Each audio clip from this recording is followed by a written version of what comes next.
all have our typical ways of how we respond to people when they bring us good news. According to Shelley Gable, there are 4 ways people tend to respond to good news, only one of which leads to stronger relationships. My name is Corey House. I recently took a class on resiliency where I learned the skill of active constructive responding. Today I'll be going over that skill with you, and I hope you can use it in the future to build stronger relationships.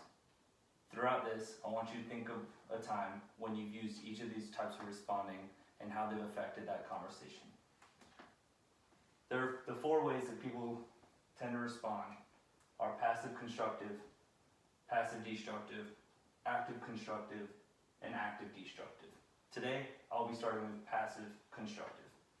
According to Karen Reevich, a passive constructive responder is known as a conversation killer.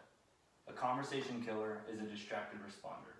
Oftentimes, a conversation killer will be focused on something else, having poor eye contact with the sharer, and not be focused on the good news that the sharer is bringing to them. Oftentimes, they will also understate their support for the good news that the person is bringing them. They will give a simple response, such as, "That is great," or "That is interesting," not allowing the sharer to completely elaborate on the good news that they brought forward. This oftentimes results in the conversations fizzling out. Oftentimes, the sharer will try to keep the conversation going, try to continue to focus on the good news that they brought forward, but find themselves becoming discouraged or annoyed due to the responder's actions of being distracted and showing that understated support. Can you think of a time when you've used that type of responding and how it affected the conversation? If not, maybe on this next one, you'll be able to think of a time. The next one I'm going over is passive destructive responding. A passive destructive responder is known as a conversation hijacker. A conversation hijacker oftentimes ignores the event.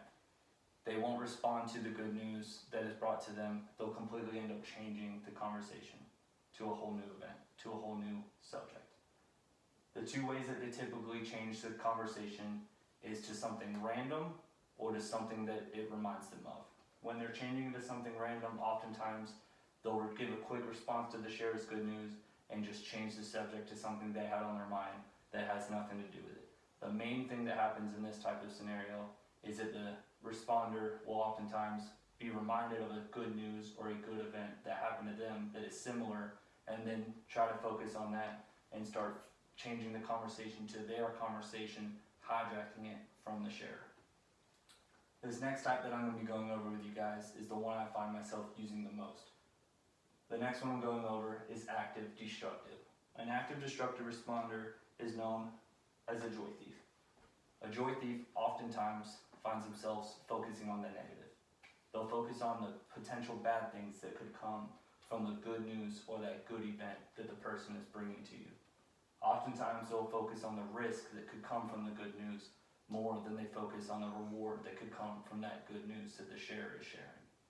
This oftentimes results in the event being squashed.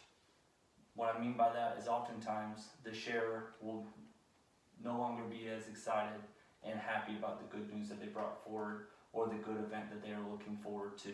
They will oftentimes lose that joy and no longer want to continue the conversation and focus on the good thing that they brought to your attention. From my personal experience, what I find myself doing is I do this with my younger brother due to my protectiveness of him. Oftentimes he will bring me good news and I can't help but focus on the potential bad things that could come from that good news or the bad things that could come from that good event that he's bringing to my attention. After going over each of those 3, I hope you could think of a time when you used that with someone and how it affected the conversation. The next one I'm going over is active constructive, which is the ideal type of responding that leads to stronger relationships. Active constructive responding is known as a joy multiplier. Active constructive responders show authentic interest in the good news that the sharer brings to them. Biggest thing with authentic interest is you do not want to be someone's cheerleader. If you do not have actual interest in the good news they're bringing you, you can still allow them to elaborate on their good news and focus on that joy without being truly interested in it.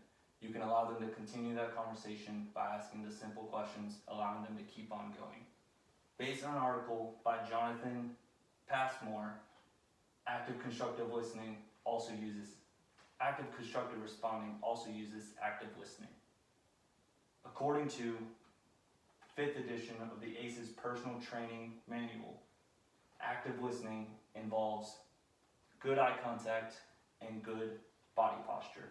Using good eye contact and using that good body posture shows that you are actively listening, showing that authentic interest, all tying together to being that active constructive responder. Using all of those allows the person to elaborate on their experience. They elaborate on the joy that they got from the good news, and you're allowing them to keep that joy going, multiplying it. Oftentimes, in order to allow people to elaborate on the experience, we use open-ended questions. According to the ACE textbook, The Professional's Guide to Health and Welfare Coaching, open-ended questions explore what is important and what is possible with the good news that the sharer is sharing with you. When doing this allows them to continue with that conversation, focusing on the good news, elaborating in their joy, and elaborating in the good news that they brought towards you.